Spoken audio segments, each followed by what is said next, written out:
ইয়শ রাজ films আর আদিত্য চোপড়া যে নোংরা খেলাটা ফের শুরু করেছে। অ্যাকচুয়ালি ইয়শ রাজ ফিল্মস একটা ট্র্যাক রেকর্ড আছে।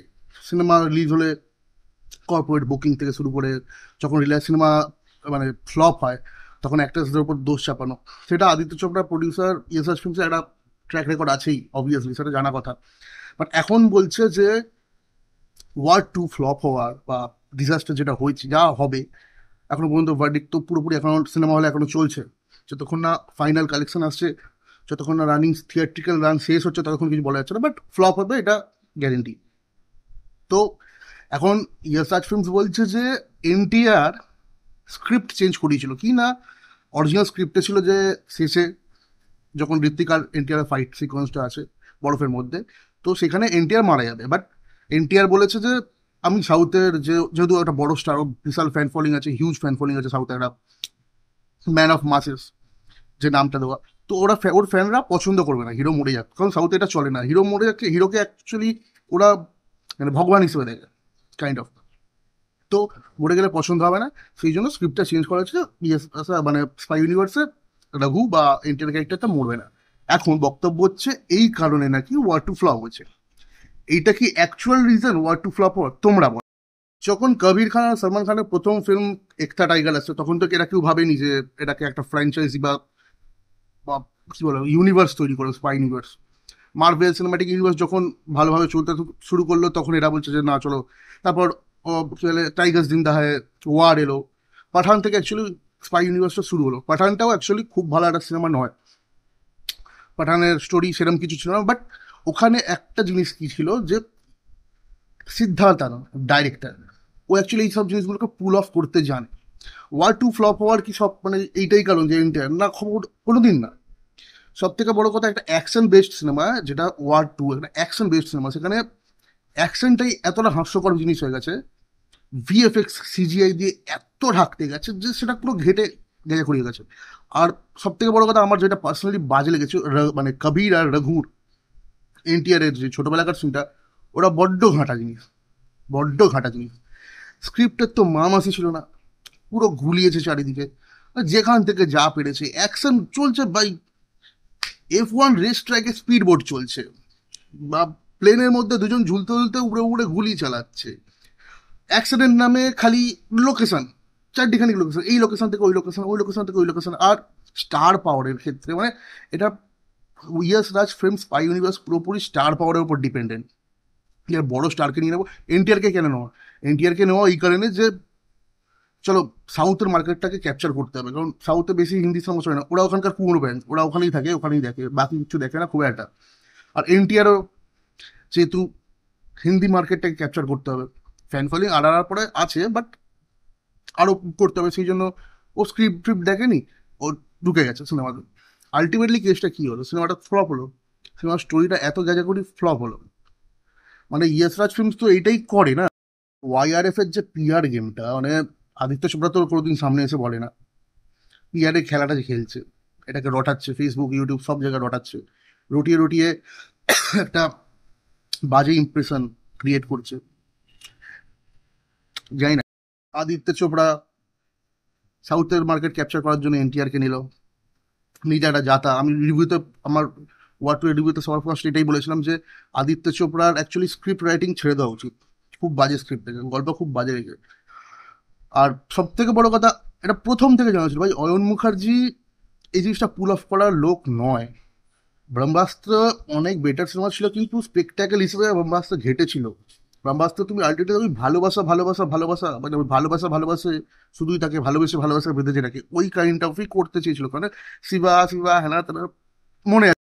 তো সেখানে আয়ন মুখার্জির কিছু করার ছিল না। এর আগেও মানিশ শর্মা, যারা পাপের মানে এদেরকে পাপের ডিরেক্টর বলা যায়, সে আদিত্য চোপড়ার কথা উঠবে বসবে, আদিত্য চোপড়া যেরকমভাবে কাজ করবে করতে বলে সেরকম ভাবে করবে। তো আয়ন মুখার্জিকে যে সিএম করেছিল মানিশ শর্মা, যে ব্যান্ড বাজা বারাত শুদ্ধ দেশি রোমান্স বানিয়েছিল, তাকে দিয়ে টাইগার 3 বানিয়েছিল।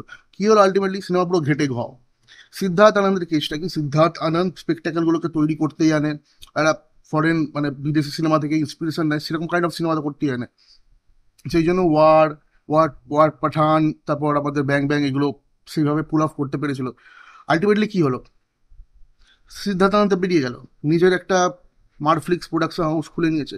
ও দেখতে পাচ্ছে আদিত্য চোপড়া নুন ঢালতে চাইছে নিজের মতো তরকারিতে, নুন ঘি, সেই জন্য বাইরে চলে গেছে, বাইরে গিয়ে নিজের মতো সিনেমা আছে, ফাইটার বানিয়েছে। ফাইটার সিনেমাটা অ্যাকচুয়ালি যেহেতু খুব একটা চড়ের বক্স অফিসে, বাট সিনেমাটা অ্যাকচুয়ালি ভালো ছিল।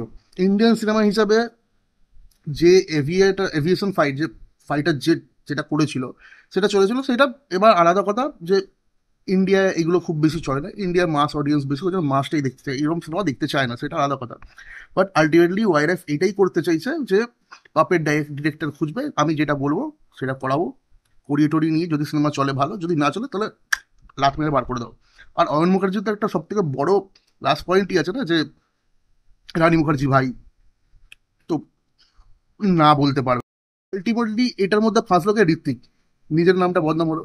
ঋত্বিকের কিছু করার ছিল না, কারণ ঋত্বিক ওয়াইআরএফ ক্রিস ফোর যেটা যেটা আসছে, ঋত্বিক নিজে ডিরেক্ট করবে, তো ওখানে একটা হিউজ বাজেট ওয়াইআরএফ দিচ্ছে, এবং 700 কোটি টাকা না 800 কোটি টাকার বাজেট ছিল, সেখানে ঋত্বিকের কিছু করার ছিল না, ওই জন্য ঋত্বিক চলো করে দিই।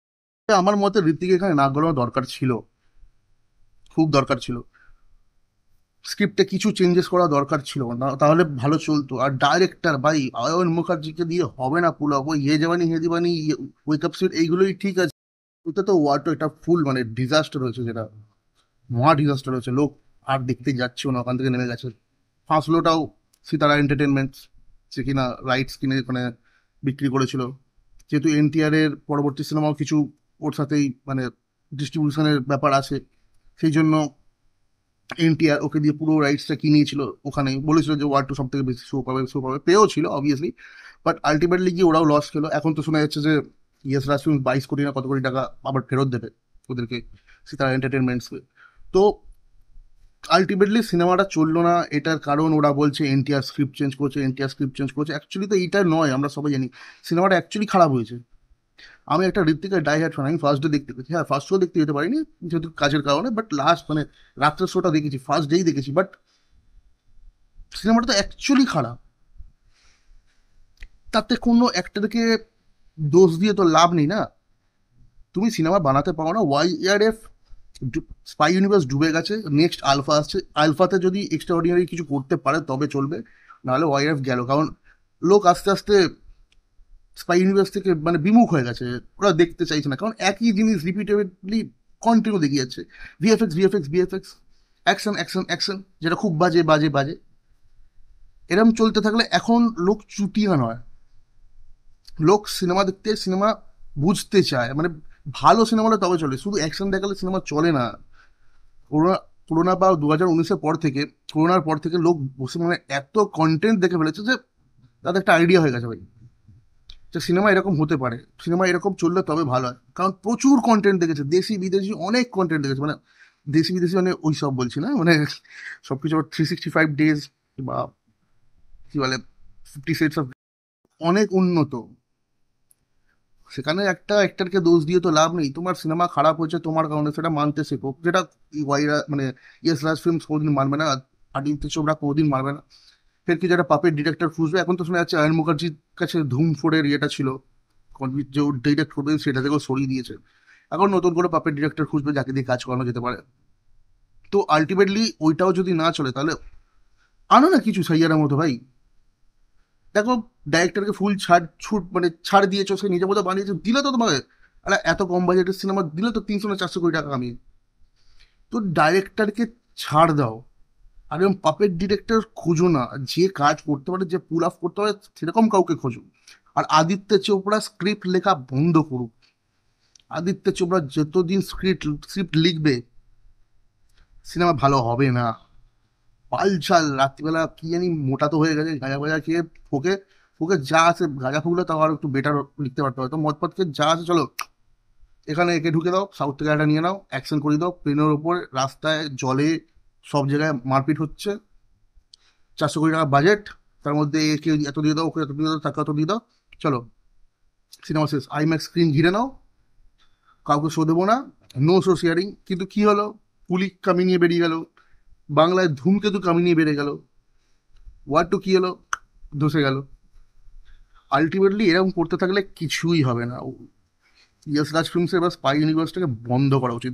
আমার এখন সত্যি ভয় লাগছে ক্রিস ফোরকে নিয়ে, কারণ ভিএফএক্স এর কাজও ইয়েস ফিল্মসই নেবে, কি হবে জানি না। ক্রিস 3 অ্যাকচুয়ালিও মানে বাজেট রিকভার বা খুব কামালো। ক্রিস 3 একটা খুব খারাপই সিনেমা ছিল ক্রিস 1-এর তুলনায়। ঋত্বিকা ভরসা ডিরেকশন যে কিছু একটা করবে, কারণ ওই আগে অ্যাসিস্ট্যান্ট ডিরেক্টর হিসেবে কাজ করছে বাবার সাথে, বাট এখানে যা নাক গলাতে শুরু করেছে YRF, ক্রিস 4 নিয়ে আমার কোনো মানে ভরসা নেই। এখন ঋত্বিকের ক্ষেত্রে একটাই বোঝা যাচ্ছে যে হোমবালে ফিল্মসের সাথে যে প্যান ইন্ডিয়ান প্রজেক্টটা আসবে, ওইটা যদি কিছু একটা হতে পারে। আলটিমেটলি ইয়াস রাজ ফিল্ম ঢুকেছে, এবার জানি না ঘাঁটবে হয়তো। চলো, যাই হোক, পোয়াটু গেল, এনটিআর ওপর পুরো দোষ চাপালো। এখন দেখা যাক কি হয় পরবর্তীকালে। ইয়াস রাজ ফিল্মস একটু মাথাটা, আদিত্য চোপড়া একটু মাথাটা খুলে কিনা, এটা দেখার। তোমরা যারা নতুন আছো চ্যানেলটাকে সাবস্ক্রাইব করো, বেল আইকনটাকে প্রেস করে দাও, কমেন্ট সেকশনে জানাও এই জিনিসটা নিয়ে তোমাদের কি মতামত, আর সাবস্ক্রাইবটা করে দাও প্লিজ। ভিউ আসছে না, তাড়াতাড়ি তো করতে হবে। যত তাড়াতাড়ি সাবস্ক্রাইব, যত ভিউ, যত চ্যানেল বাড়বে, তত আরো বেশি বেশি সিনেমা রিভিউ আনতে পারবো, সিনেমা দেখতে পারবো। আর কি বলবো, দেখো যদি করা যায় সাবস্ক্রাইব। চলো, tata, bye bye, take care.